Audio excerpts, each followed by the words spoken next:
আসলে বৈষম্য বিরোধী ছাত্র আন্দোলনই বলি বা আমাদের যারা রেগুলার যে পুলিশিং সিস্টেম বলি, এই পুলিশিং সিস্টেম বা ছাত্র আন্দোলনের যেই মূল আদর্শ, এগুলোর কোনো কিছুর সাথেই কিন্তু এই ধরনের ব্যাড প্র্যাকটিসগুলো যায় না।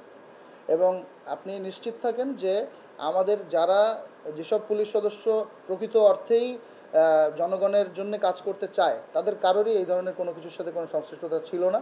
আপনাদের কাছে যদি এই ধরনের কোনো সুনির্দিষ্ট তথ্য এখন থেকে থাকে বা এখন থেকে পরবর্তী সময় আপনারা পান, আপনারা প্রপার ডকুমেন্টস বা এভিডেন্স সহ আমার কাছে যদি আপনারা আসেন, আমি আপনাদেরকে নিশ্চিত করছি কোনো রকম কোনো ব্যত্যয় ছাড়া শতভাগ কঠিন ব্যবস্থা তাদের বিরুদ্ধে নেওয়া হবে। পাশাপাশি বিভিন্ন স্ট্যান্ড বা রাস্তায় বিভিন্ন জায়গায় যে চাঁদাবাজি বা এই যে বিভিন্ন ধরনের র্যান্ডম অভিযোগ পাওয়া গেছে বিভিন্ন সময়, এগুলো যখন অভিযোগ এসেছে তার আগে থেকেই আমরা চেষ্টা করেছি জিরো করার। দু এক জায়গায় প্রিলিফারেন্স থাকতে পারে পেরিফেরাল জায়গাগুলোতে, সেগুলোকে খবর পাওয়া মাত্র আমরা রেসপন্স করেছি।